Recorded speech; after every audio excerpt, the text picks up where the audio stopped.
l'EPOG est ravie d'accueillir cette semaine le deuxième séminaire organisé dans le cadre du projet européen Life Biodivom, le premier séminaire ayant eu lieu à La Réunion en 2021. Et donc ce séminaire que nous accueillons en Guyane a pour thématique les démarches participatives au service de la conservation. Donc nous accueillons à cette occasion l'ensemble des partenaires du projet LIFE, donc les partenaires d'Outre-mer, de La Réunion, de Mayotte, de Saint-Martin, de la Martinique, et l'ALPO qui est le coordinateur au niveau national de ce projet Life Biodivom. Nous avons souhaité élargir ce séminaire également à l'ensemble de nos partenaires guyanais, puisque l'objectif de ce séminaire, c'est bien de valoriser les actions mises en œuvre par les partenaires du projet LIFE, de valoriser les résultats obtenus, mais également de partager ces résultats, ces expériences acquises entre bénéficiaires du projet LIFE, mais plus globalement entre l'ensemble des partenaires qui rencontrent les mêmes problématiques et qui travaillent sur les mêmes thématiques.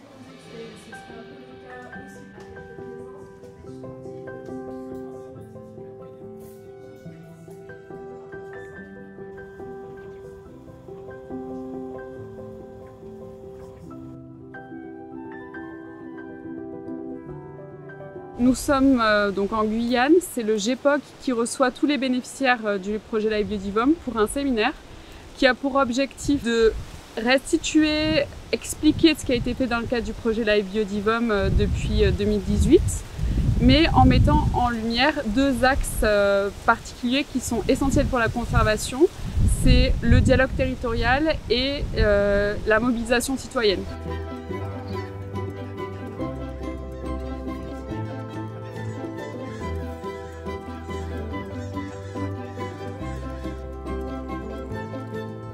Pour moi, le dialogue territorial, c'est quand on réfléchit ou en tout cas on co-construit des solutions ou des réflexions avec des acteurs diversifiés sur une thématique spécifique. Dans le cadre du projet Savane, du projet Life Biodivom, donc on a un objectif principal qui est donc la conservation des savanes à travers la lutte contre deux espèces exotiques envahissantes. Dont une espèce exotique qui est l'Acacia mangium, qui est une espèce qui vient d'Australie et qui envahit de façon très rapide les savanes actuellement sur le territoire.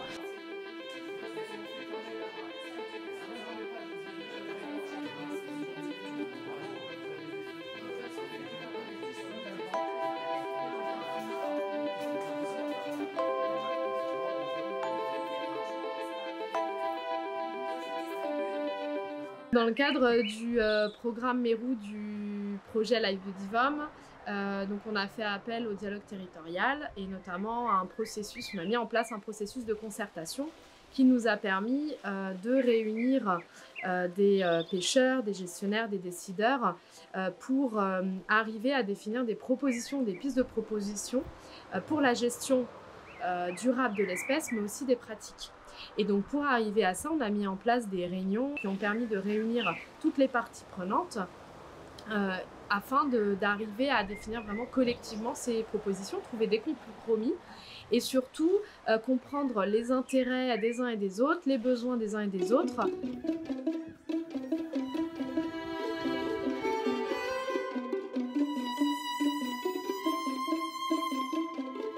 Dans le cadre du séminaire en Guyane, on a présenté les actions relatives à la participation citoyenne. Il faut savoir que nous, on travaille principalement sur le tuituit. C'est une espèce qui est en danger critique d'extinction à La Réunion et qui est menacée notamment par les rats et les chats en milieu naturel. Et aujourd'hui, cette espèce qui est, en 2003, on comptait quelques couples, seulement 6 couples connus. Aujourd'hui, cette espèce, grâce à ses actions de lutte, va un petit peu mieux et donc s'étend progressivement sur l'ensemble du massif forestier de la Roche-Écrite. S'étend tellement qu'aujourd'hui, les équipes de la CEOR, salariés, ne sont plus en capacité de protéger l'ensemble de ces territoires.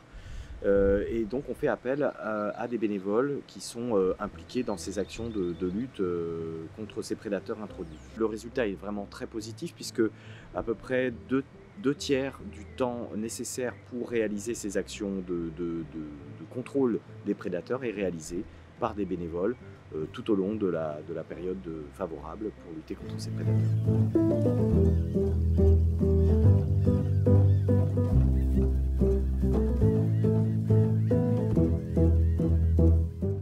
réunion, l'idée c'est d'avoir un grand nombre de contributeurs pour améliorer les connaissances vraiment fondamentales sur la vie faune, les oiseaux à la Réunion, dans le sens où on a encore un manque de connaissances marqué chez pas mal d'espèces. Et donc l'amélioration de ces connaissances devient au profit de la conservation des espèces indigènes et voire de la diminution des espèces exotiques envahissantes. L'idée c'est de fédérer pas mal de contributeurs à saisir leurs observations, en sachant qu'on a un turnover assez marqué à l'île de la Réunion, avec pas mal de personnes donc, qui s'intéressent aux oiseaux mais qui restent là le temps d'études ou moins d'un an.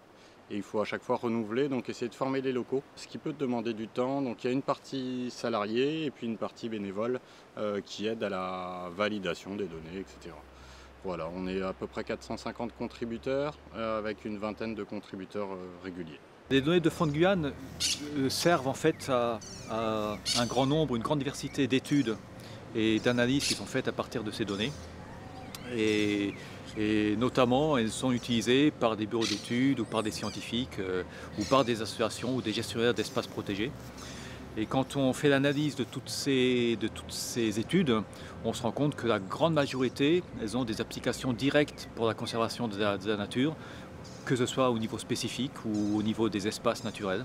Les données de Faune Guyane ont servi de base pour élaborer des listes rouges d'espèces menacées, donc pour savoir quel est le niveau de conservation des espèces de vertébrés en Guyane. Pour rester sur la même thématique, c'est aussi pour nous l'opportunité de se développer au niveau de la plateforme Faune Mayotte, parce que c'est un peu le petit bébé des plateformes faune.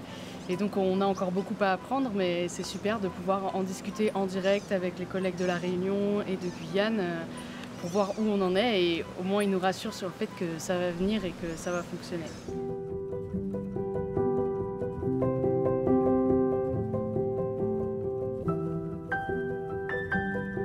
Maintenant, on est presque à la fin. C'est pour ça qu'on a ce séminaire aujourd'hui. Le Live Biodivome va s'arrêter dans 1 an, dans 2 ans. La protection de la biodiversité ne va pas s'arrêter dans 1 an, dans 2 ans. Donc, en fin de ce séminaire-là, vendredi, on va avoir une journée où on va essayer de discuter avec les partenaires des associations présentes. Mais on associera plus tard les associations qui ne sont pas aujourd'hui ici, savoir quels sont leurs enjeux pour les années à venir. Et le rôle de la LPO, ça ne va pas être de faire ce qu'eux voudraient faire chez eux, mais ça va être de donner une cohérence, faire ce qu'on fait dans le cadre du Biodivome, faire une coordination d'actions, les aider à monter les actions si besoin, et ensuite aller chercher des financements, soit dans le cadre d'un nouveau live, pourquoi pas, ça peut s'envisager, soit dans le cadre d'autres choses, il y a des appels à projets de l'OFB, il y a toute une sorte de financement. Et donc là, on resterait, nous, la LPO, dans notre rôle, à savoir, on fait un appui, on apporte un appui aux associations des Outre-mer.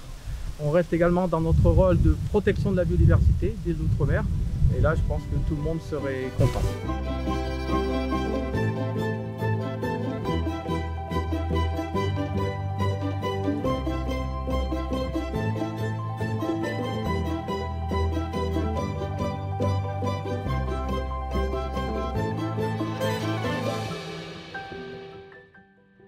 Pour plus d'informations sur le programme Life Biodivome, rendez-vous sur le site web www.lifebiodivome.fr ou sur le Facebook Life Biodivome.